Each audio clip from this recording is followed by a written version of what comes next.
presentations today, we're going to sort of concentrate on each of the three regiments and what you did. And after my introduction, I'm going to try to get you to participate. We've got a couple of people to sort of start things out, but you participate. You can be on the program with, you don't have to have any qualifications if you just can remember what happened to you over there. Now, so we're going to cover a short period of the period of combat that you were in Germany, in France and Germany, a period from the 11th to the 24th of December before the division was pulled back to help fight in the Battle of the Bulge. And it's a period that I guess when I was hearing my dad tell stories, he didn't talk a lot about that because he was in the 345th, okay? Because they weren't involved as long in this particular area as you guys in the 346th and 347th were. And most of his experience that he'd tell stories about were things that happened during the Battle of the Bulge, Koblenz, where they found all of the beer and the wine and everything to possibly drink there and put it in the water coolers and stuff like that.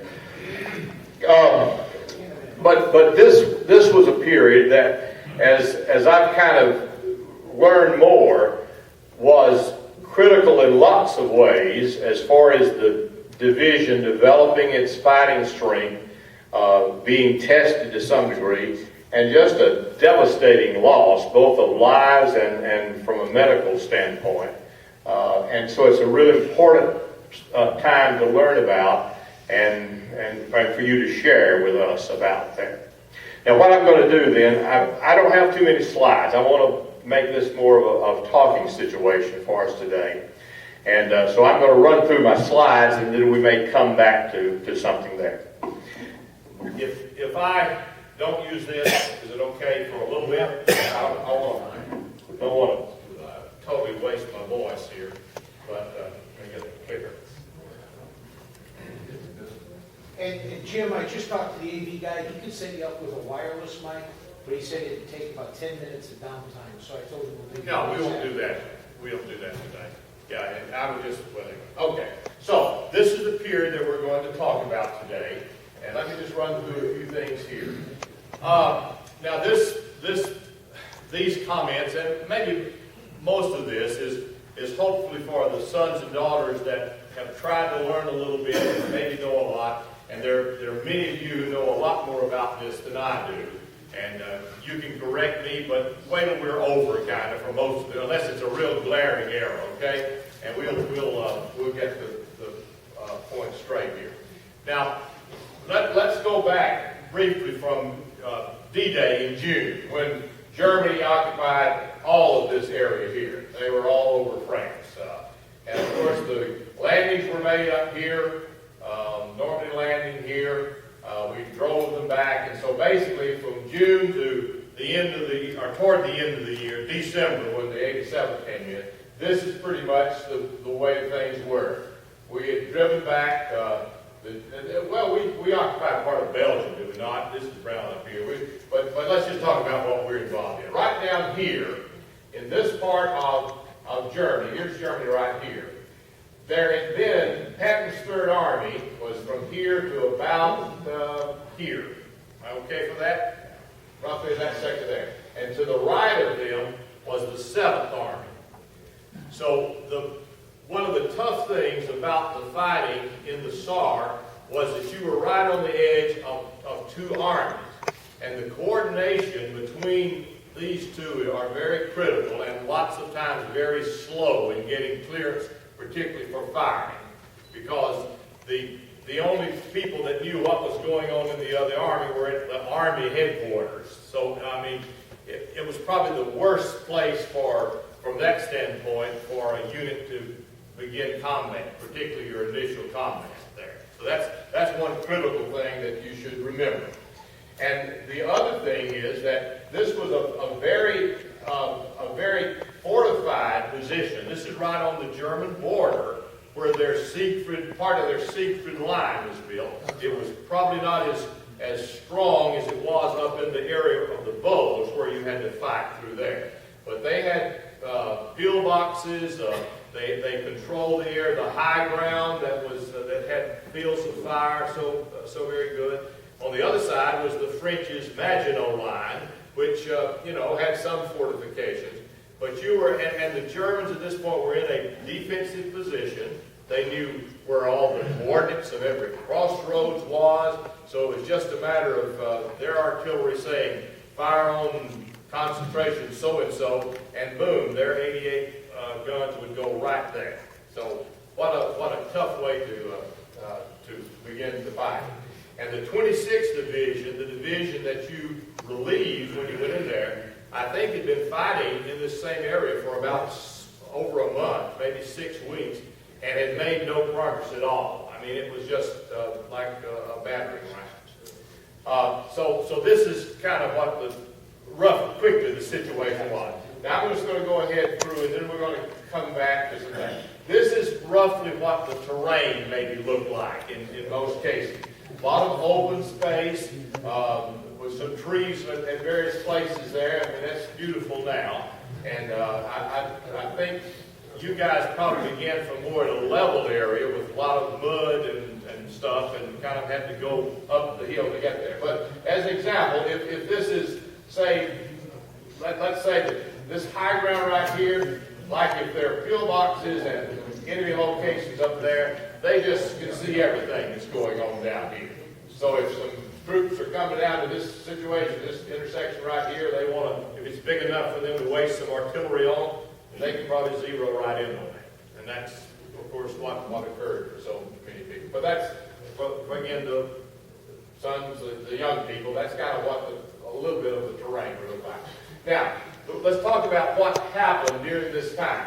The 345th initially was still around Metz, so we'll talk a little maybe about that. There were some forts there that they were trying to get to surrender there, so they didn't go into combat until the 15th. The 346th was the first regiment to jump off on the 11th, and then the 347th, I think, really went into combat on the 14th. And maybe the books may say a little bit different, but there was a day or two delay there before things happened. Now, in this short period of time, in 5 days online, the 346 lost 110 men killed in action. Who knows how many were wounded? And we'll look at another thing that happened to them that was even perhaps more devastating. The 347th, in 10 days of combat, lost 125. And the 345th, in 9 days, they relieved the 346th on the 14th to 15th, around that time up there. They lost 95 people killed in that time. I don't know, I tried to look last night at the total killed in action in combat the whole way. As far as the percentage-wise, I mean, this is a big, big number right here compared to what you lost the rest of the way, and as tough as the fighting in the Battle of the Bulge was. So, this is why this action is so significant to the history of the 87th. Now, I mentioned the fact that there were other things that happened. This is a slide that shows the cold injuries, the trench foot injuries, more than anything else, that occurred to the 3 regiments. And you see this spike right here. This is a number occurred on particular days. This is the 11th of December here, going ahead right here. Well, on the 16th, the 346 was, of course, not in combat then, but that was probably the first time some of these guys had to try to take their boots off and realize how bad things were. But look how many. They had, this is on one day, this is a cumulative total up here. What was the total? Some 500 or so? I think I've got to make another slide for that number. 520, Tim. 520 total were taken out of action because they couldn't walk or their kind of cold injuries. Now the same thing happened to some degree was to the 347. Again, they were there longer. Not as much to the 345th because they weren't in there as long. And I think it maybe got a little colder, so maybe the ground was not as wet and they didn't get as wet. But this really decimated the fighting ability of the 346.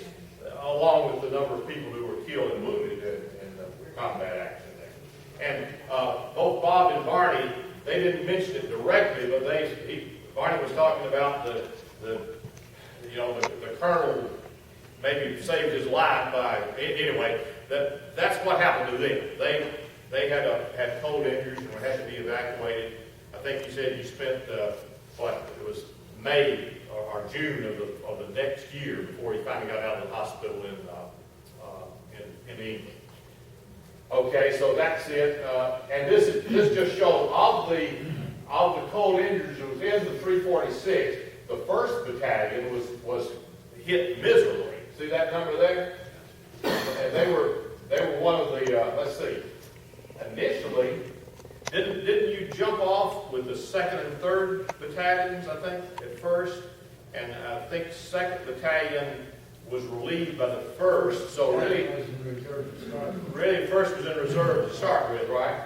So who knows what the answer is there. Maybe the fact that you were just back and getting feet even wetter without running around, who knows what their injury. But anyway, that's kind of interesting as to how the 1st Battalion in particular, that's companies A, B, and C, and D of that outfit. Okay. Now, what I'm going to, let me think, what I'm going to try to do after, I want to read a couple of things that will sort of kick this off. Without trying to show exactly where units were, this is going to be our general feeling. I think this is general enough. This yellow line along here represents the German border, okay? Now basically, this is kind of the dividing between the 3rd Army over here and the 7th Army to the right over here. And this red here represents the 346th initial area of contact, okay?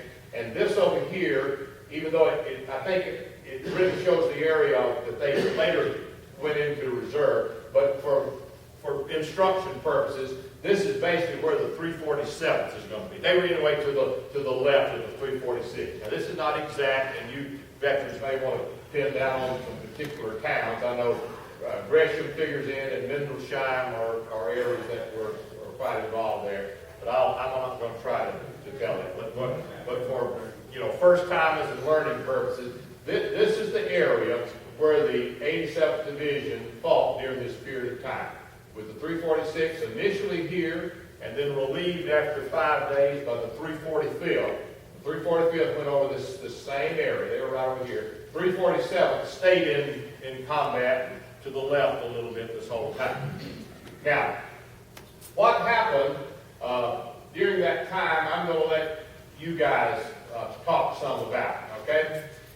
But before I do that, I'd like to read 2 things for you.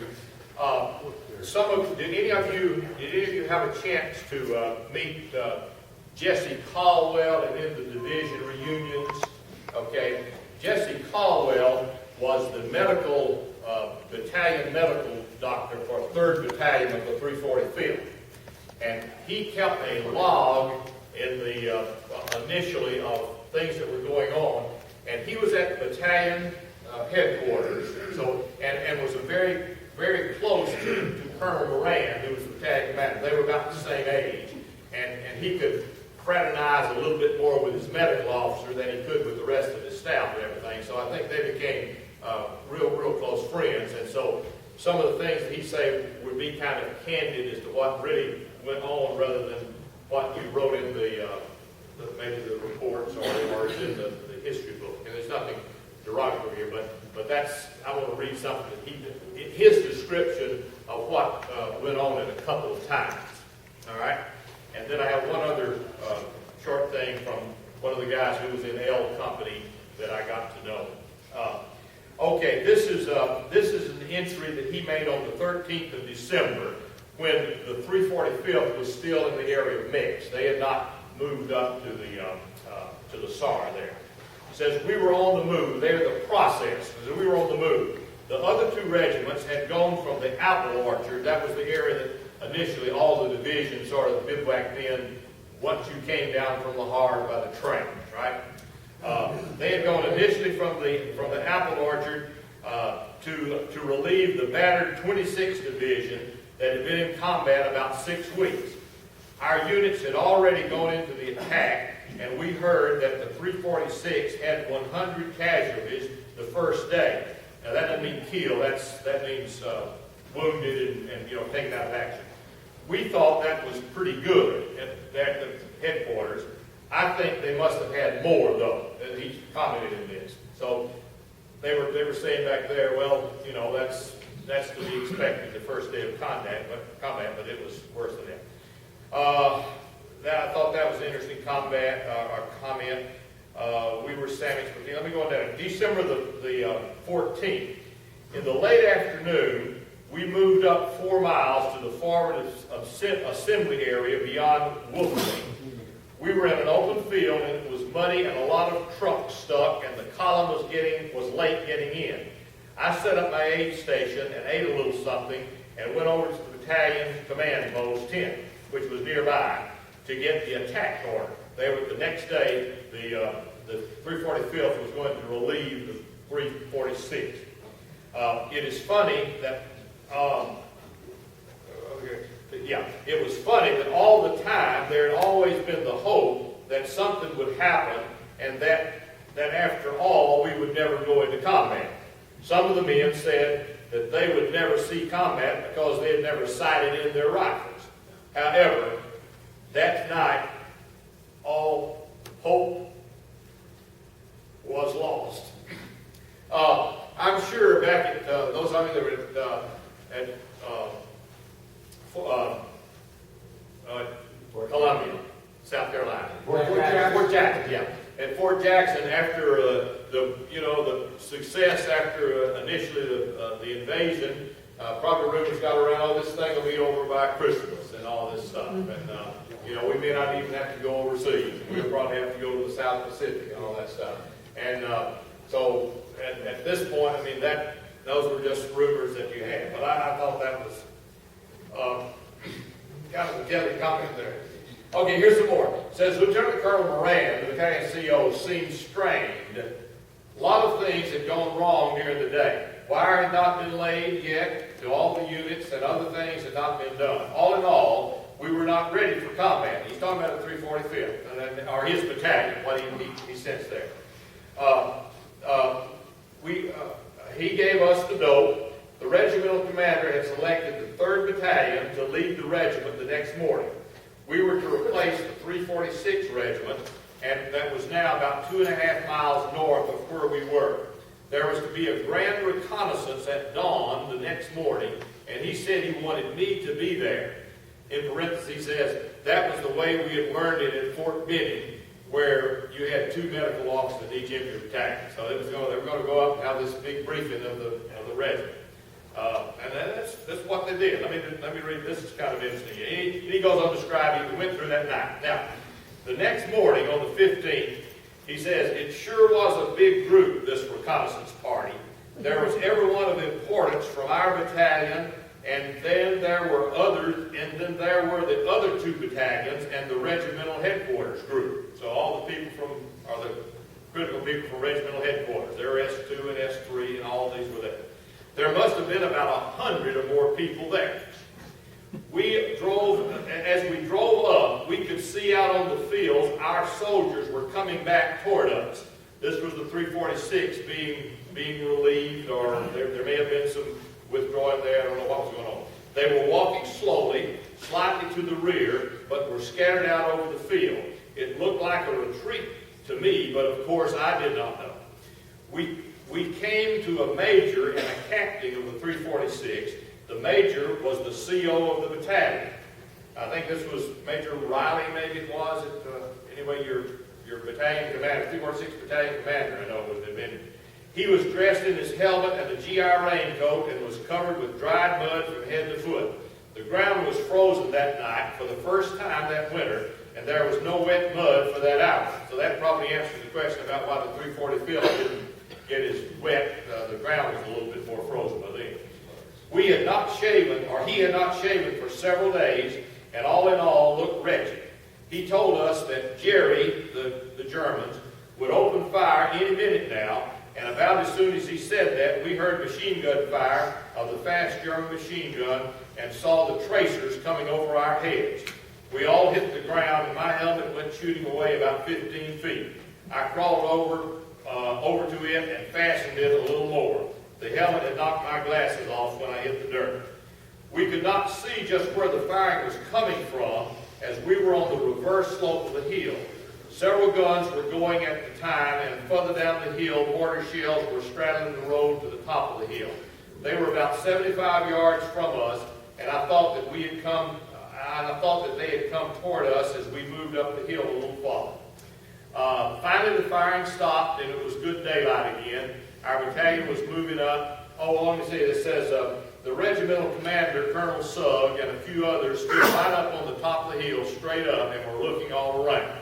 So they were trying to maybe play a MacArthur move there, I guess, of standing up. But anyway, that was kind of interesting. I thought that's what this regiment, they were giving a briefing for everybody. They went up to some high point where they could kind of see what's going on, and the regimental commander was telling, I guess, the battalion commanders, this is what the situation is going to be back, particularly for the 3rd Battalion that was going to be one of the ones in combat.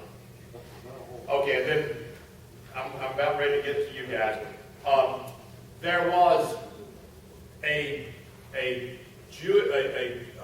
Jewish member of my dad's headquarters company who was initially in L Company of the 345th. He was born in Germany. His daddy had served in World War I. He was a combat veteran, Jewish combat veteran of World War I. And and early on, when things began to change in Germany, he had told the rest of the family, says, don't be worried about anything that may be happening. I fought for the motherland in the First World War, and so everything's going to be all right. But as things progressed, it wasn't all right. And so the family, this young man, Jarndorf was his name, he and his sister got out of Germany. I forget what year it was, but were sent to England for a while, and they stayed there during the war. But basically, the family got out, they moved to New York, and he volunteered because he didn't have citizenship, but he had heard that he could get citizenship by volunteering for the Army. And maybe that wasn't the sole reason. I mean, he was a real... But anyway, he went back, was assigned to the 345th after going through basic, and was initially assigned to L Company. And they made him a scout because he was familiar with the terrain in Germany, could speak German fluently and everything. And somewhere along the way, the Colonel Moran of the battalion, learned of his knowledge, and he had him moved actually to headquarters company for doing interrogations, and he could tell him probably a lot more about the land than maybe the maps could. But at this point, during the Saar, he was in L Company. He was a scout, forward scout. And here's some comments. I did an interview with him in 2003, and this was what he had about the Saar. I asked him, I said, initially he wanted to volunteer for the Air Force. He wanted to go in there, but he didn't get there. He ended up in the 345th. Actually, he came, basically, let me see, because a lot of fellows who were outsiders at the beginning and the end, so I was in L Company, the assignment. Okay, I was in L Company when we crossed into England and then crossed the Channel to Le Havre, which was something of our initial invasion. We were set up in the Metz area of France. I was still in L Company. And I asked him, did you... Oh, yes, I'd already become friends with Lieutenant Colonel Moran. He was happy that he had someone in the outfit who spoke German and knew the country. I was with L Company when we went into the Maginot Line and then into the Seine. So we're talking about this combat here in the Saar area. We had some problems there. That's an understatement, isn't it? We had some problems there, Yandov said. My squad from L Company was pinned down on a forward hill and surprised by 3 German Tiger tanks. We couldn't move. We didn't have any anti-tank stuff. The small cannons we had. Those of you that were in anti-tank company, I know Morris Garner Morris is one. Garner, you in here? No. Okay.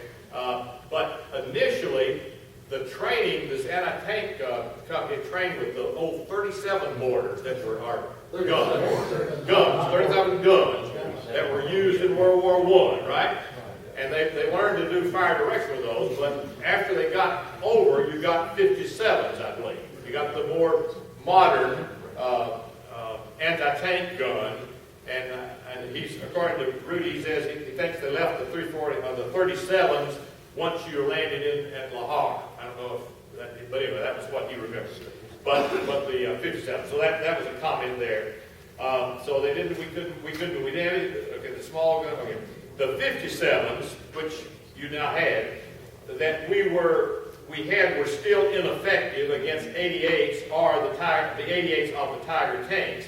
And I think we left those in the vicinity of Metz. Well, that's not true. They carried them on into the Bulge, but at some point, the anti-tank company was, I think, farmed off to the headquarters, just pretty much disbanded, right? That's when they went with the bazookas. Okay, you got bazookas there. It was more effective, a lot more mobile too than that was. They had a group that had a group that had anti-tank guns on tank chassis. That was we did. However, they were still no match for the 88s, and they didn't challenge them, although they were where we could hear them in the background, which is the way, which in a way was sensible. Finally, we got some P-47s from the Air Force, the Army Air Force, and maybe a couple of P-38s who came and scared the tanks away. However, in the meantime, we had probably 15 to 20 casualties out of our small group. Now, that would have been in L Company, and maybe even in his platoon that he was in. So I was lucky. I wasn't hit with any shrapnel or anything. I asked him at that point, were you still serving as a scout for the rifle squad? Yes, I was still a scout, and I was a little forward. So for most of the rounds of the 88s, they went over me. So he was out front there. And there was one comment I wanted to read to you. He talks about what happened at Christmas. Since he knew a lot of the locals, he got some booze together, I think, that at least his battalion had access to. Anyway, somewhere down here, he talks about when he was actually transferred from L Company to Headquarters Company, and Colonel Moran said he thought he'd been lucky long enough, and so he pulled him in for that. So those were two things that I knew about, and that was kind of my relationship with Saar. But the more, in preparation for this today, as I tried to read again the description in your division book of what the three regiments did, I just have more and more an appreciation for how tough the situation was for you to begin your combat actions in this area. And particularly over here on this right side, because of the complexity of this Army boundary, as well as it appeared that maybe the fortifications may even been tougher over there. And I'll just go ahead and complete the slides, and then we're going to talk about it. You can tell me which slide applies more. This last slide here is something that I think Barb prepared for us last year, that basically when you were relieved to go back up to join the Bulge combat, and were relieved by what division was it that came in? Do you remember? 44th, I think. The what? 44th. The 44th was in the 7th Army, and they moved over and...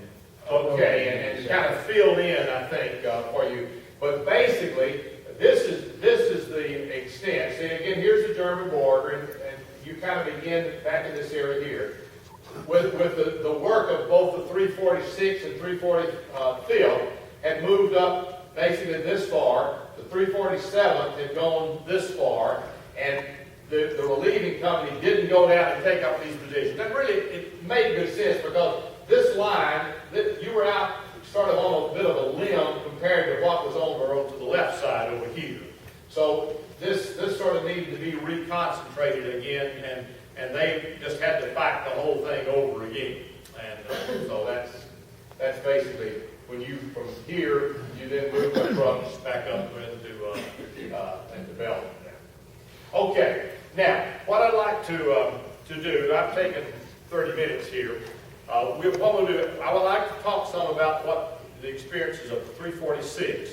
Then we'll take just a little short, go to the bathroom break, get rid of some coffee, and then I'd like to come back and talk with the 347th and the 345th about what your experiences were. We've got an hour and a half, right, for our total thing, and I think try to run straight through, we'd be sort of pressed it there. Okay, now, yesterday Bob Purple talked some about the weapons, and Mac did too. But let's see, you're 47, right, Mac? Yeah, okay. But I'd like to hear a little bit more, Bob, about what went on. You can either I can use this. You can use this mic if you want to come down here, or if you want to stand there, just depending on what your voice level is. Tell us a little bit about kind of what you guys went through. And is there anyone that was a rifleman from the 346? Anybody that was a rifleman from 346? Okay. I'd like for you guys to make some comments. Bob was, well, anyway, you talk to him a little bit there, Bob. Good morning. I don't have an awful lot that I can really share as far as what we did. I can tell you what my memory was in the few days, according to what Jim's showing us, which would be the 11th through the 15th. And on the 11th, that was the day we're moving forward in the mud. And I remember what I felt was it was not an offensive action in my mind, because there were no targets for me to fire at. I don't remember anybody left or right of me shooting their rifle. We just moved ahead into 88 shell bursts and machine gun fire. And somehow the end of the day came, and we sank down and dug our holes. And the next morning I woke up with machine gun tracers right over my head. And I thought, I can't get up and even get out of here. I got to go to the bathroom and so forth. But fortunately, within the next half hour, the machine gun fire ceased and I could get up. So this would be my story of those first 5 days of the 346A. What B was doing, or C, or anyone else, I don't know. But as I say, I don't feel we were at all offensive in our attack. We were simply moving ahead under the duress of the enemy fire. I'd like to ask Jim if he could back up to that picture of the little village, Gernsheim. Okay, that village has a lot of memory for me, because the night of, well, we came out on the 15th, is what you said, and we're in reserve. And then about the 22nd, I don't know, I said, well, it's going to be a stalemate here. We're going to dig in for the winter. And we moved A346 to Gernsheim. I don't know where B or C went, no idea. So A346 went to Gernsheim. We took over the houses. They set up a nice mess hall. And our objective there was to hold the line. So what they did was they set up a schedule in the woods. Up ahead, I see woods up there. So we'd walk out of town and go up to the woods. And we were on probably 8-hour shifts. So you're up there for 8, you came back for 16, went up for 8, and back for 16. And you manned the foxholes. They're already available to us up there. We did get some mortar and artillery fire up there, and we lost some of our men with a direct hit in one of the holes. But it was not a bad situation, because you got out of the foxhole and you went back to the little village, and you had a bed and you had some food. It only lasted 2 days, though, because then they said, oh, 346 got to move out. So we walked out of town and ended up back in France. And as you know now, then around the 28th through 29th of December, anybody that's left moved to Belgium. So I guess that's the best I can tell you about what I saw, Jim. Right, thank you, Bob. And Bob was in the D company, he was. Did I do that? Yeah, it didn't hurt him.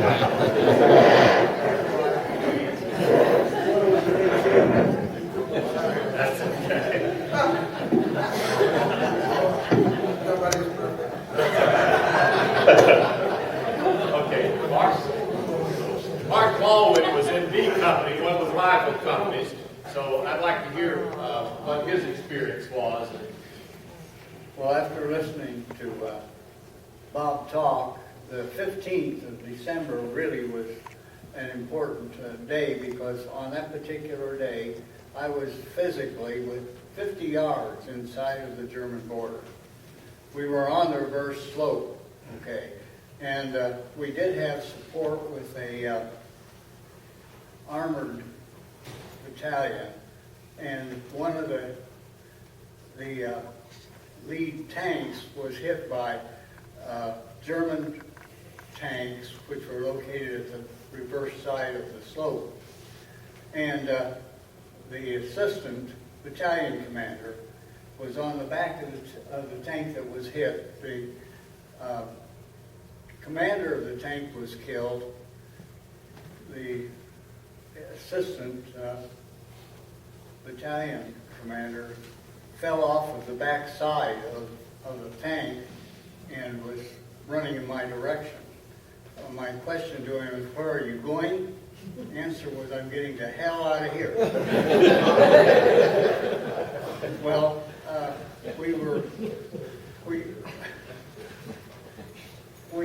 we apparently got artillery fire, which accidentally hit a German tank that was coming out of the woods in the bottom of the hill. And I think they must have thought we had the question that occurred yesterday on a forward observer, and I don't know of any forward observers.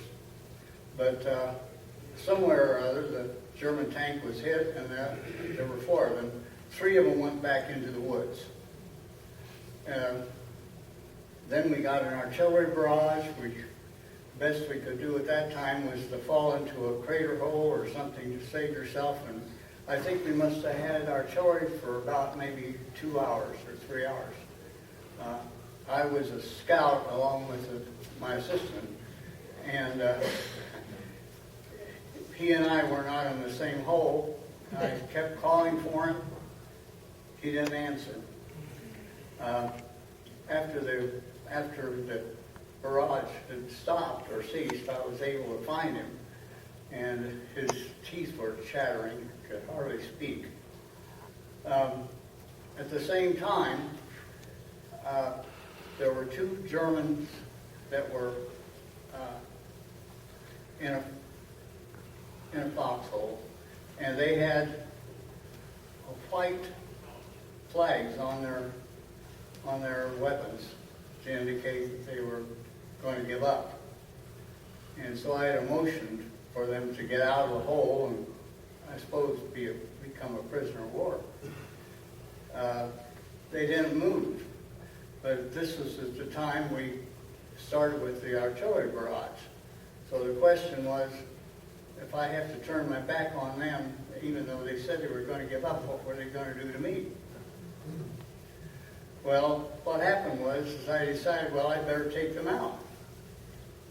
But by that time, my weapon had fired its last round. I didn't realize this. The breech was open, and I didn't have any ammunition. So I turned around like hell, too.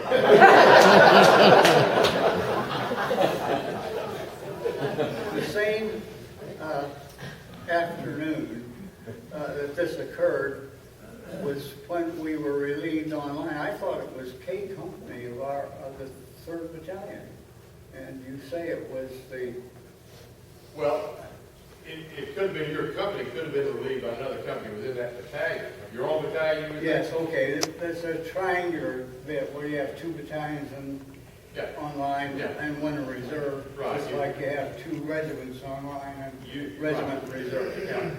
Well, anyway, I thought it was K Company that relieved us online, and I think they lost more men getting up to us than we actually had lost in getting to the position where we were.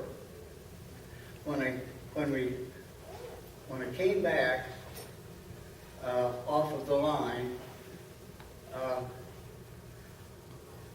we were able to get a truck, and they took what was left of my squad, I guess, or probably a platoon, probably platoon strength, but it was down to about a squad size.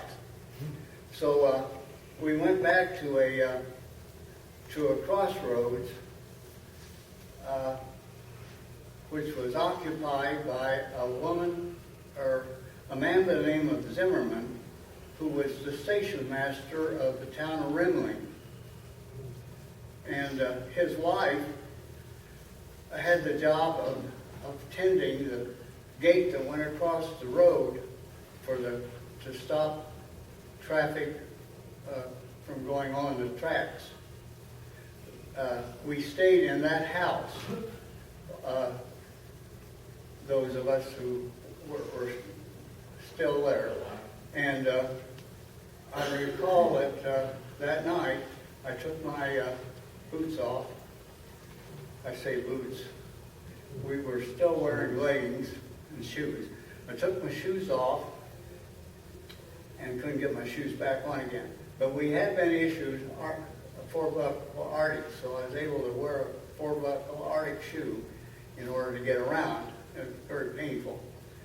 But that next day, which would have been December the 16th, we went into Rimling itself, and I recall that I was given an M6.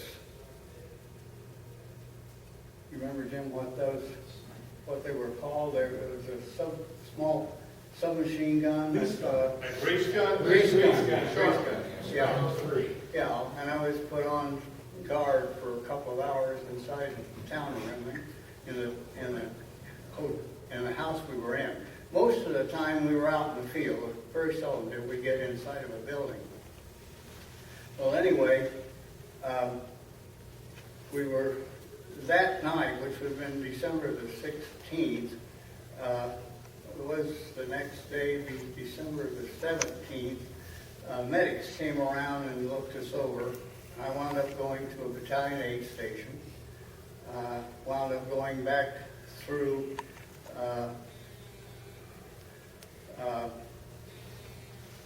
field hospital first, and I think I spent 2 nights there. Went back to a general hospital in Metz. No, it wasn't in Metz. It's in Nancy. Yeah, general hospital in Nancy. And I was there over Christmas Eve. While we were in the hospital in Nancy, the ward that I was in, the next day I was going to be transported out. I was placed in a hallway. The ward that I was in was bombed and strafed by German planes on the night of the 24th. On the 25th, I got on a train going to, this is outside of this events that occurred afterwards, so I don't know, Jim, if you want to hear about these. Maybe to give others this area, if we could, let's kind of cut it there. Were you in the hospital for a cold weather injury, or what was the injury? I was tagged at the battalion aid station for what they said was total litter evacuee. TLE were the symbols, 120 days. And if you were going to be gone that long, they sent you back to what was called the communication zone, which was in England. But if you had less than that amount of recovery time, you stayed somewhere in France. If you had over that, you were ZI, or zone of interior, you would go back to the States eventually. I was gone for a total of, well, from whatever that date was until VE Day, when I rejoined the outfit. You did come back to 87. So I did come back to 87 and was able to come back to the States with them. Okay. Okay, great, thank you, Mark.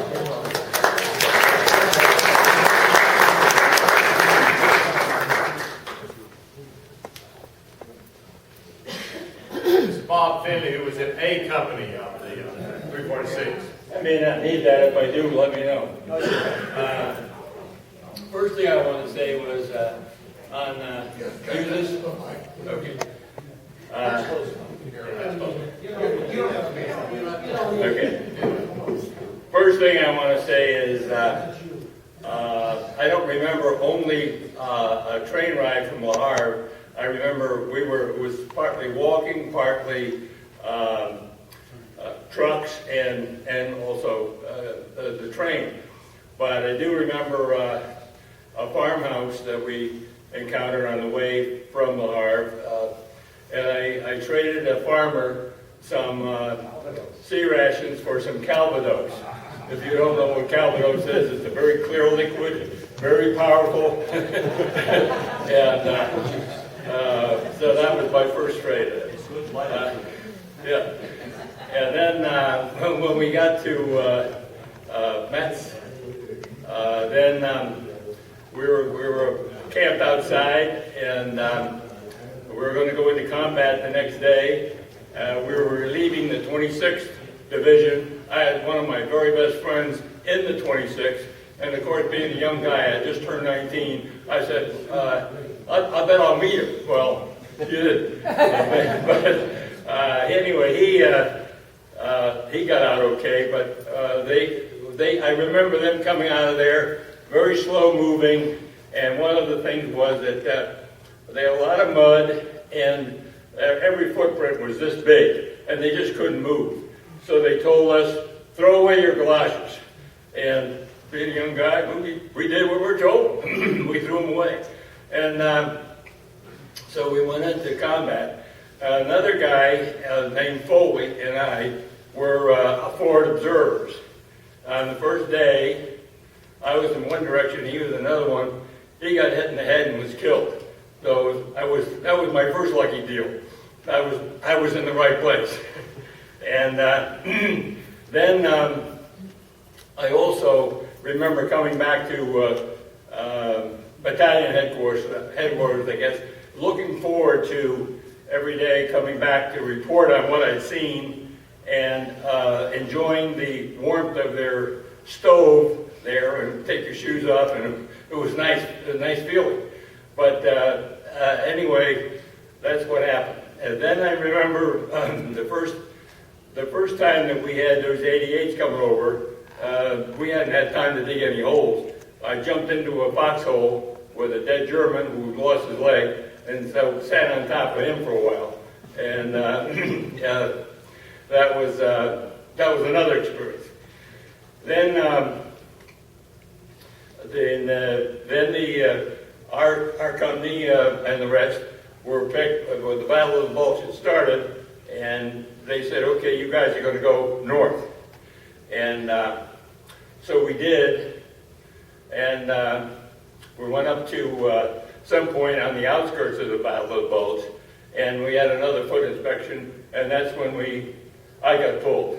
I was lucky there, too, I think, and ended up going back to England and spent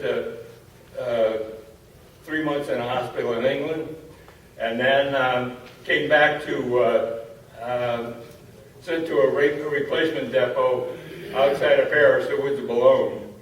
And I was doing work there, living in a tent, and I had a pass to go into Paris that night.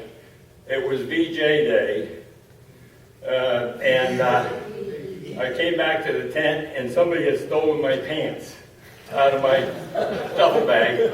And being a tall guy, I couldn't borrow most people's pants. But there was an officer who I knew very well. He was a tall guy. So I went into Paris with officer pants on.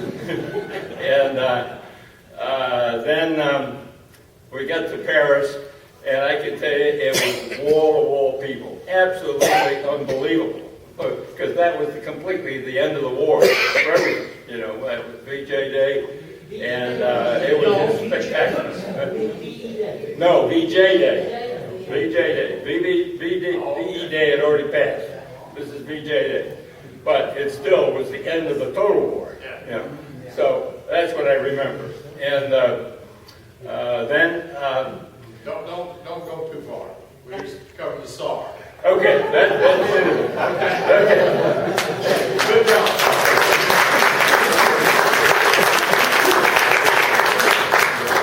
Any other 346 guys? Yeah. I'd like to give that dates you have, 11 to 15. I'll cover those very shortly. Okay, all right. While he's coming down, Barney talked to us a little bit yesterday. Any other 346 that Jackson. didn't have, Yeah, tell them about. that didn't leave with foot injuries? Okay, yeah, okay. I think the mic is all right the way it is. Yeah, you just stand a little closer. You know, I think everybody knows the relationship between the 87th and the 26th in Jackson. You know, well, 26th one. Well, on the 11th, Don't tell me, tell him. That's okay. as we were going up along a dirt road, you know, we're moving that way toward the front, and the 26th, like we're touching hands, fellas, you know, what a difference of feeling you had for what we used to call the 26th, when they were coming out. So we were going up there, and it was the first day, the 11th yet. We were kind of digging in the day. It was the side of the hill, snow and running water, and there was a town, I don't know, it might have been that town over there, maybe like a half mile or a mile away to the side of us, which is being shelled, 88 shells. I said, you're here the first 88s. Okay, we spent that night there in the muddy area. Next day, and again, as I said, we had to leave our boots, our galoshes, and still leggings and just shoes. And the first thing we had to do was cross a little stream. Water, of course. And that started probably everything.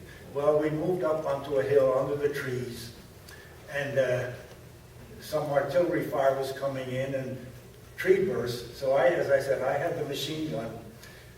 Figured I had a hole dug about this deep, which I crawled into, and I took my machine gun and put it over my back. At least I'll save my spine, if anything. Okay. Lucky day number one.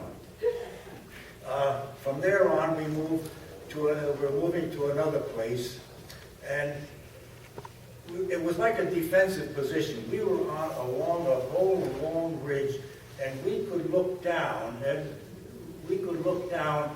I don't know, there were trees down there, whether it was the Saar, I don't know, or water, but during the nighttime you could hear rumbling down there, tanks or whatever it was.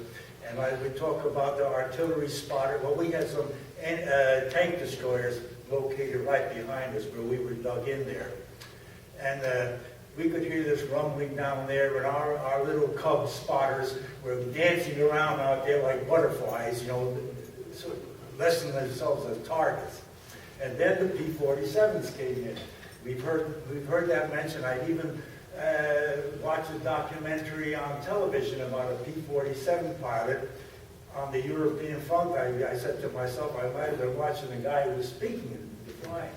All right, we lasted there a couple of days, and I don't know, during the day, we could hear things like hitting the ground. I don't know whether they were German mortar shells that weren't exploding. It sounded like somebody dropping piles of mud. Plop, plop, plop. Never could figure out what that was. Well, we were there for several days. After that, we were going to move out to someplace. We came back. Oh, yeah, we came back off that ridge, the back of the ridge, and traversing the parallel with the ridge line. And I think that's where, I don't know whether it was a heavy weapons mortarman or a heavy weapons machine gun, but when they start artillery on us, this guy grabbed his whatever it was and just rolled down the hill to get out of there as fast as he could. Well, as we were going across the backside of that hill, it started coming in very heavy on us. Well, where's Jack Higgins? I saw him. You know, we're the two machine gunners. And we're walking along and everybody hitting the ground, and we found a nice big straw-covered slit trench, not a straddle trench, a slit trench, about 4 or 5 feet long. Well, we just flopped so the hole was there, we flopped into the hole, and after, a few days, we both fell asleep, believe it or not. We fell asleep during the barrage. After a while, we don't know, it was daytime, we woke up, both of us, got out. Where is everyone?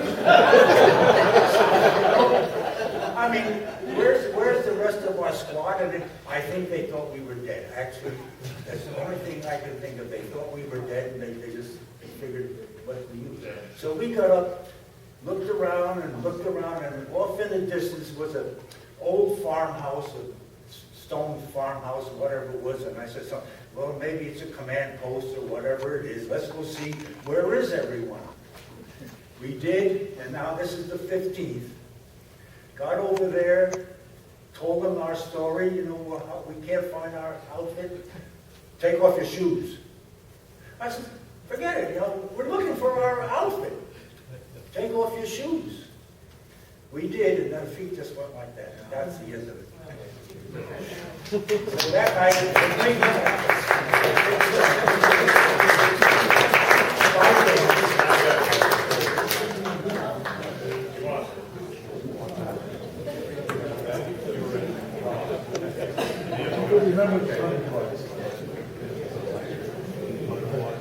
You've heard from all these guys, I believe, were 1st Battalion folks.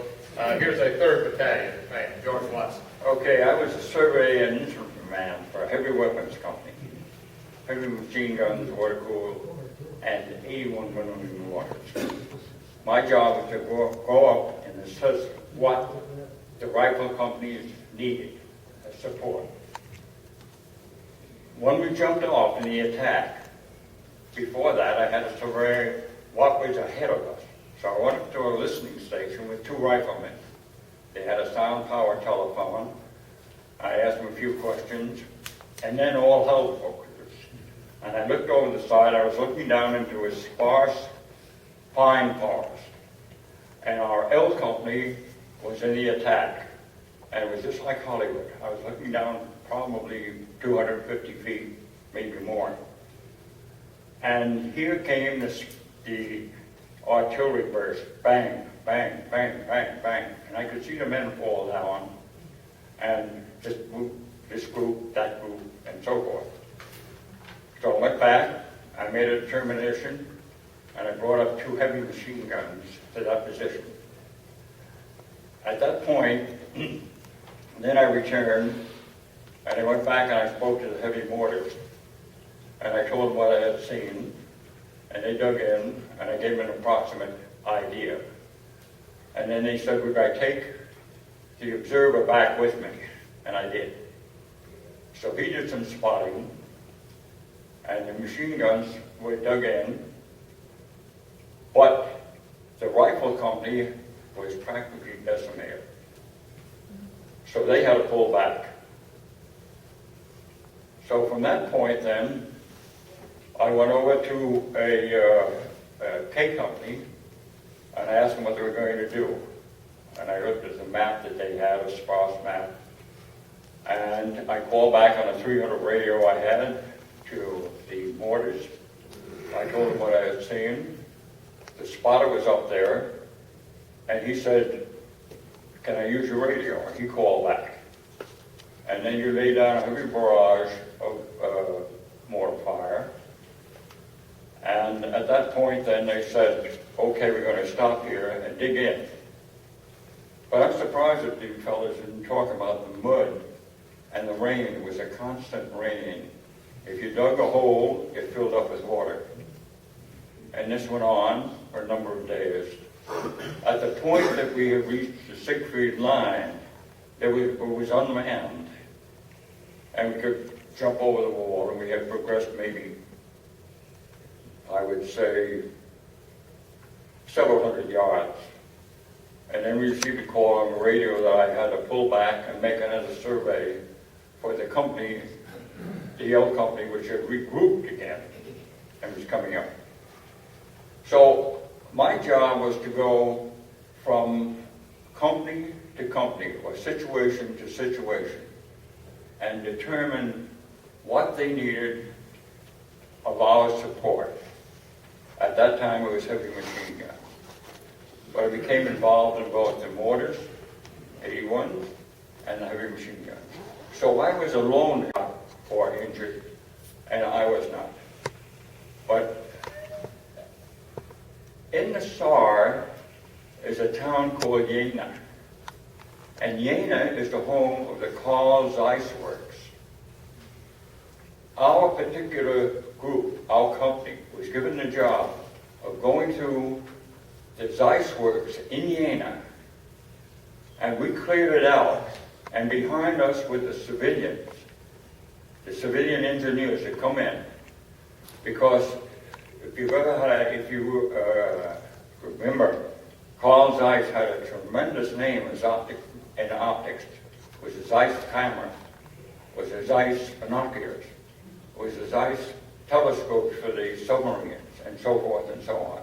I knew nothing about that at that point. But we walked through, and we saw all the paraphernalia, and it was a very old plant, really old. And we got up, we reached the end, and we approached the high ground on the other side. As soon as that happened, the engineers came through, the civilians, and they spent time. Now, the Carl Zeiss Works was situated on a piece of flat ground, and it had about a 25-foot or 20-foot high chain link fence all around it. Outside that chain link fence, for hundreds of yards, were bomb craters. Probably the Air Force created that all. But inside that fence, nothing. Perfect. Perfect. And it made you shake your head and wonder, hey, who knew what? To say what and to fire what? And so we cleared the plant, we looked at it, we went out, went into the attack again. And I sat on the 6 feet wall. I didn't see a German. But I will tell you the tragedy. We had a 19-year-old heavy machine gun, brand new bridegroom. First attack, me. And it made me, I think it hardened me, really, because having later on, having relieved the 82nd Airborne in a situation, I came into town, and I was talking to the lieutenant. We were looking around. We came into town, and we made a curve around a building, and here were about 20 Germans on each side of the road lying there. They were caught in the fire in their march. They had the rifles on their shoulders. Some was partially off the shoulder, and they were laying there very uniformly, just as they had fell. They wouldn't swallow. They were spaced out maybe 5-10 yards or something. So I said to the fellow in the 82nd, I said, what happened? He said, well, we caught them flat. We had a machine gun here, we had a machine gun there, on the oblique, and we got them. But I looked at them, and I felt cold inside. And I said, Watson, what's happened to you? And so forth. But I hadn't any empathy at all for them. It was just, that was it. And that's affected me all through the war. I could look at this thing and so forth. And I do remember the thing that broke me was the fact that we had later on, we had some of the replacements come up. And Al said to me, George, we'd go back and bring up the replacement. I was dirty. I never wore an overcoat. I had a field jacket, bumps all over because I stuffed everything in my pockets. I hadn't changed my underwear in about 3-4 months. I was dirty. And thank God we were outside all the time. So I came back with the young fellows, and they were saluting. They were saying, sir, I said, stop saluting me, sir. She said, stop saluting me. Well, sir, what, sir? And I looked at them and I said, gee, they're so young. I was 21. And they were clean shaven, they had nice clean uniforms on. And they said, "What are we going to do, sir?" And I said, "Don't salute me, don't call me sir. Just follow me, come on." And they come up there and I talked to Al and we talking about it and said, "Okay, that squad needs a gunner, an ammunition bearer, this one needs this one needs that, and so forth." And so we dispersed this group. And again, I put a fellow up who was a replacement on a gun. I came back the next morning and I said, what was that young fellow's name? I forgot his name. I was getting pretty aged at that time. What was that young fellow's name? And they told me. And I said, where is he? Didn't make it. First night in, replaced. Didn't make it. And this is the kind of job that I had. I roamed. I found out things. I knew who was on the flanks. I brought up the heavy machine guns. I did some spotting for the mortars. And I went through the whole war this way. Always on the roam. I would tell you one other thing.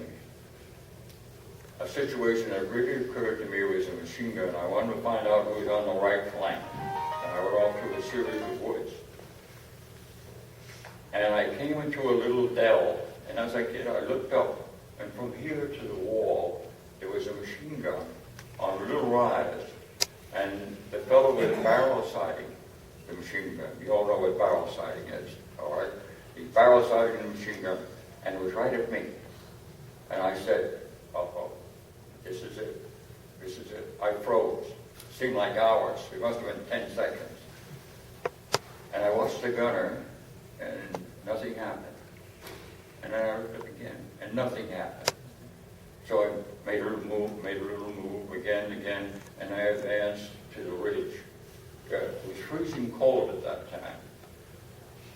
And when I got up to the ridge, I looked at him, and I realized he was frozen to the gun. Frozen to the gun, and of course he had bled all over the gun, and so forth. So I followed him with my weapon, nothing. And then I realized that I was freezing. I was shaking because it was so cold. The wind struck me, and I perspired so much. I was soaking wet that I just said, I got to get out of here. So I left him. I went back to the company area, and Al said to me, "What happened? Who's on the right?" And I said, "Nobody's on the right." He just walked away. That's some of the little episodes that did occur, and in the Saar, and some of them later on in the Battle of the Bulge. Thank you very much.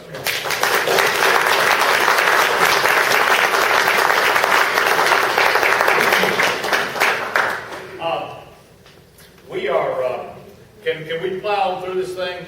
I hate for us to take 10 minutes because we've only got till 11, what? 15.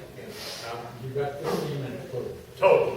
Boy, going fast, hasn't it? Walter Clark feels some involvement with all 3 regiments, and I'd like for him to take a minute about talking about Saar. I would like to, I'm Colonel Clark. I was, during the war, I was a lieutenant. Thank you very much. I've got an infantry voice, so I can project it a little bit. During the war, I was a surgeon. Now, what my position was we were anti-aircraft for the division. And what happened is during D-Day, when the invasion of Europe came along, the Army found out that the infantry divisions that were going into battle were lacking in air coverage. And so they started giving a battalion to each infantry division going into combat. All right. So now, how did we go into combat? Very, very poorly. Division, I feel that I am part of the 87th Division. I am actually in the 549th Anti-Aircraft Automatic Weapons Battalion. But you, as a 87th, probably never heard of us, the 549. What happened is, we were given to the 87th as we crossed going from England into France. We went up the river, if you remember, and most of us went up the river to Le Havre and debarked at Le Havre. Between that time and when we crossed the channel and up to that time, we were assigned to the 87th Division. This is the first invitation here. Okay, what we did do at the combat, am I taking too much time? What we did do was we had four... My voice is projecting. All right, we had 4 batteries of anti-aircraft. Okay, we had A, B, C, and D, all right? Now, what happened is we gave A to, I don't know, I may be a little wrong here. I think we probably give A to 345th, we give B to 346th, and C to 347th. The D then became a division as a whole, and it was assigned to the division headquarters, 87th Division headquarters. So we had 4 things here. We gave you anti-aircraft, I'm sorry, we gave each battery to a division. I, as a medical officer, probably covered more of your fronts. It had to be combat of which regiment was in the combat. That would be the one that probably I was back and forth. I was back and forth between all the regiments every day in the week. And I was a part of a battalion, medical battalion, and we were then attached to the 87th Division and provided medical support for you. We provided air coverage for you, and then we gave you 2 8-men for each company, and they did nothing but take care of the 87th Division casualties. And so we were constantly going to the frontline units, not the rear units. We were the frontline units, and if the 345th was here, okay, we were with them. 346, we had the men with them, and same as the others. Now, what we did was we were attached to the 87th. As I said, we come across the channel. We followed or joined the 87th as they come across the channel and started into Metz. If you remember Metz, the Metz happened to be our baptism of fire, I believe, for the 87th too. This was the first actual combat. We took over the city of Metz and recaptured it and gave it back to the French. But anyway, that was our baptism of fire for your unit and my unit together. We married up as we were going across France over to Metz. And this was the first combat and the baptism of fire for the division, I believe, and for my unit. We took over Metz. We went into one of the German vacated barracks, found 5,000 rounds of 88. We had a 88 cannon there, and so we fired the 5,000 rounds back to the Germans. We gave them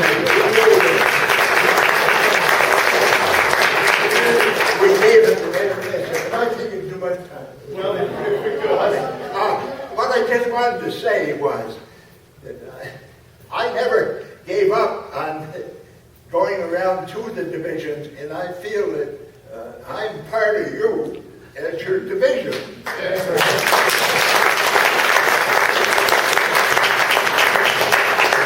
am so proud today of being a part of 87th Division. One of the greatest divisions in the war. Now, another little thumbnail sketch, and I'll get out of here. Now, what happened is in '73, I went back to Europe and retraced all of the war places that I'd been. We started in Houffalize. You remember Houffalize in the Battle of Bulge. We were down in the Saar Valley, when the Battle of the Bulge started. All right, we made a 400-mile evacuation up through to Belgium, and we were thrown into the woods in Houffalize with the division, and we were into the woods, and with the snow on the ground, and it was mighty poor. Well, anyway, then from then on, we just followed right straight through around Luxembourg City and so forth and so on. In Luxembourg City, there's a Ham cemetery there. H-A-A-M. If you ever get back there, that is a lot of our 87th buried there. I delivered X number of 87 people there in that Ham cemetery. I went back in '73 to see the first body I came to on the corner of the Ham cemetery, 87th Division Sergeant. I can't remember his last name now even. He was 87th there. I perhaps maybe delivered him there, I don't know. But I probably saved 5,000 or so of our men in combat there. I lost plenty of them, and I had them buried in the cemeteries over there in Europe. If you ever go back, that's the best place to do is visit one of the cemeteries, and you'll see some of our men there. If any question, see me later, and I'll be glad to tell you about it.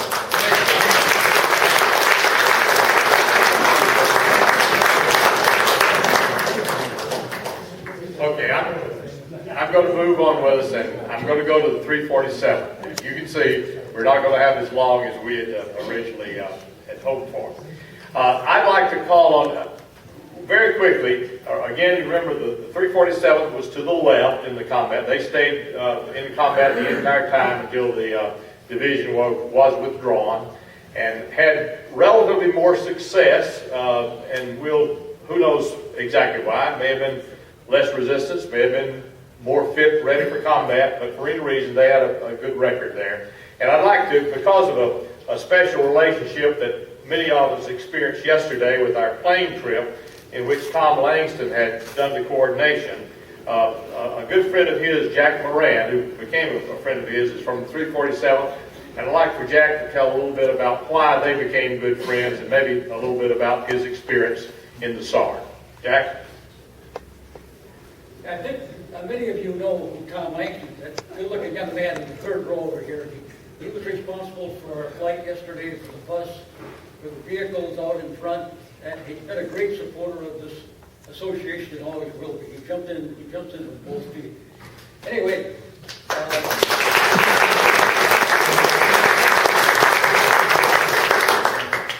in '46, when I got out of the Army and got back home, I sat down and over a period of time wrote up all my experiences during the war. And I put them on legal pads and pencil, and I stowed them away in the garage. And about 50 years later, I came across this material, and then with the computer, with word processors, I finally even wrote it all up. Came out to about 40 pages, single-spaced. My son was very active in computers at the time, and he was interested in military affairs. So I showed him this material, and he was quite enthralled by it. So he was in touch with some people on the East Coast who were also into military affairs. So he sent them, I think, the first 10 pages of what I'd written. Tom Langston's great uncle was my squad leader. And so in this material, I mentioned his uncle a couple of times, and I think the chances of you finding someone who was with one of your relatives at the moment they got killed, the odds are 0. I don't think that rarely ever happened, but in this case it did happen.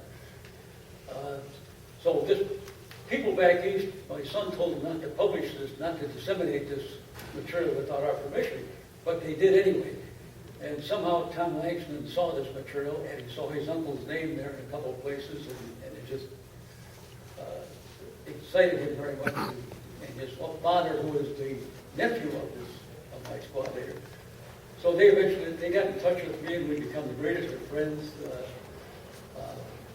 Tom and his wife flew out to California for my 80th birthday. They surprised me, and we've just been wonderful friends ever since. His uncle was killed just outside of over at Gale Rock, up Hill 360. We attacked that late one afternoon after some artillery preparation, but the hill was very heavily manned by the Germans. They had machine gun nests, a lot of riflemen, and the engineers told us later that the hill was heavily mined, and they were throwing mortars in on us, and so in the dusk as we were attacking this hill, his uncle was hit. I don't know by what, either machine guns or mortars, but I remember seeing his uncle laying there as I was racing up the hill. To this day, I don't know how I ever got to the top of the hill through all this mess, but I got to the top and I got into a rock pile. The farmers accumulated the rocks, and they made a rock pile up there. So I was not sitting, but I was laying in this rock pile, watching for the Germans who were just maybe 100 yards away in the woods, and the lieutenant came crawling up and said, "Moran, since Tommy Langston is dead, you're now the new squad leader." So that was the beginning of the end of his life and the beginning of my leadership there. So anyway, I'm so happy to be associated with this young man and his family. We've got the greatest friendship, and it's been a blessing in my life. And I know you're going to appreciate him because he will always be helping you.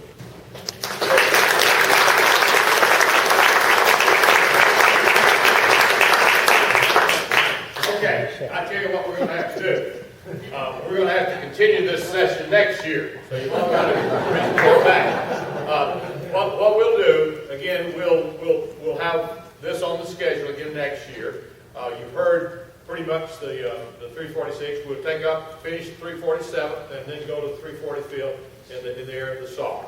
And you can talk among yourselves some more, during this time. What's your name again? Amos Miller from F345th would like to make a short tribute to one of his officers, I think. Yes, F345. I just wanted to take a moment to give a tribute to Captain Butler. He was the company commander of our company, and when we moved from Metz into the Saar Valley, and I was told this because I drove the Jeep and was slightly behind the front troops, but when we were moving into the Saar Valley, we were moving fast because we were not meeting any opposition, and we were in the woods. Our artillery was lobbing ahead of us because we knew the Germans were up there somewhere. Just as we emerged from the other edge of the woods, the Germans' artillery came in, but we had moved so fast without opposition that our artillery had not been launched far enough ahead, and we ran under our own artillery as well as the German artillery all at the same time. Captain Butler was one who stayed up with the troops he turned his back on the enemy and said every man for himself, because it was raining artillery all over, not only ours, but the Germans. I just wanted to give him a little mention today. Company F, he was the company commander, and he only lasted a few hours in the Saar Valley. Thank you.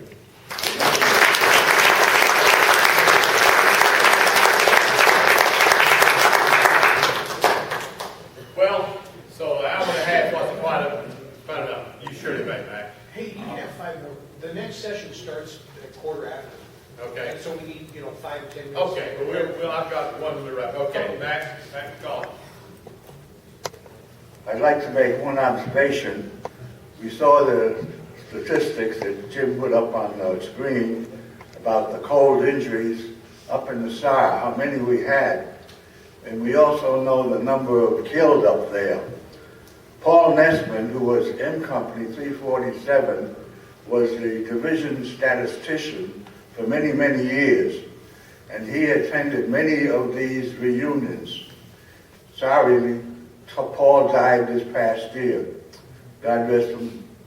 But he made an observation that going into the bulge saved the 87th Division's neck. Because if they had stayed in the Saar, they would have had much more casualties. Roger. Can you put the map on before we leave and leave it that way? Okay. This one? Yeah.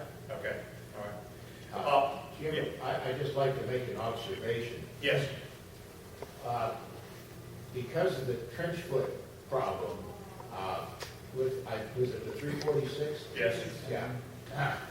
And I read this in 2 different sources.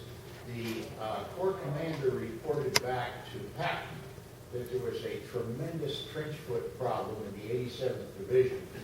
And Patton considered very strongly replacing General Fuel. The division commander. Yeah. That's right. And if it hadn't been for the Battle of the Bulge, he might have been Might have done replaced. that. Yeah. That's interesting. One thing, you guys in 346 know this, but some of the others may not realize that the regiment had a tremendous turnover of commanding officers from training on. They began at Camp McCain with a Colonel Coney, who stayed until the 4th of July of 43. That was still at McCain. Colonel Bacon, who had been in combat in Africa, came over and stayed stayed through until May. He was responsible for the continued training through the training up in Tennessee maneuvers and things like that. And then a Lieutenant Colonel Cartwright, who had been in the 345th, took over for about a 3-week period in June. This is why you were in Fort Jackson. Then a Lieutenant Colonel Travis took over for him for about a week or so. Lieutenant Colonel Riley for 3 days. July the 4th, Colonel Olson came in. No, Olson lasted for about 2 months. Now, a lot of these, they were probably still looking for a full colonel to command them, so this wasn't necessarily anything bad. But Colonel Costello, who was the colonel who was relieved after the Saar because of the incidents happened there, he came from the War Department, and he took over in July of 14 when you were still at Fort Jackson. And he was relieved on the 16th of December after the situation went on there in the Saar. And then a Colonel Queeter took over, coming from the 35th Division. He was relieved on the 25th of January. And then Lieutenant Colonel Clayman, Donald Clayman, took over. And he was actually the man probably most identified with the division, because after only 6 days, I think, he was wounded in the hand. He was up front. He was an up front guy. But later came back to command the division. And I happen to know this man personally because to the regiment. I'm sorry, back to the regiment.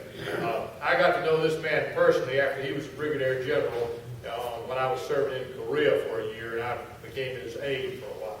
Prince of a man. I got to talk to you. Yeah. But anyway, they went through a tremendous change of command, and that had to affect a lot of things that perhaps happened as far as this business about discarding the overshoes and stuff down there. Yes, sir, Bob. Doesn't make much difference from what you're saying, but Clayman grew up in Rush, New York, about 20 miles from Canandaigua. So he's a local guy we can be proud of. Okay. Okay. Any other general things before we go? So the 346 and the 347. This one right here or Leave here? that one, yeah, leave that one on. Yeah. Okay. You look. Yes, sir. Do you want to mention? No, nobody mentioned, I think it's in the, Use the nobody mic. mentioned,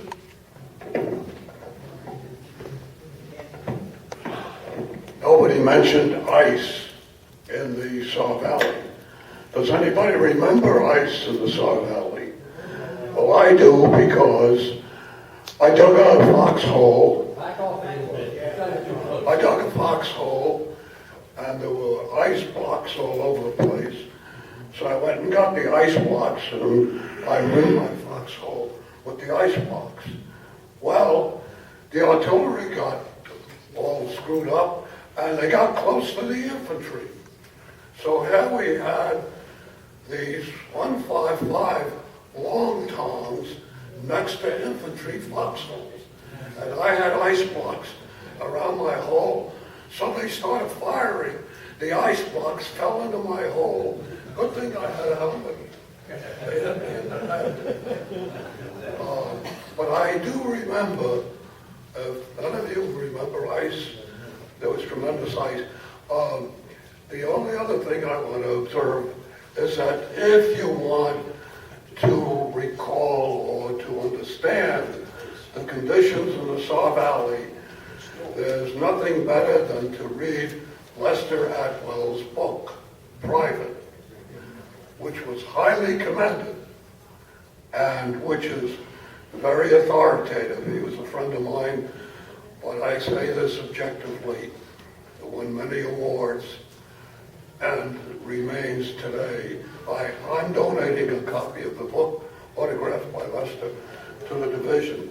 It remains today the single most authoritative, nitty-gritty account of the Saar Valley that has ever been written. Thank you. Okay.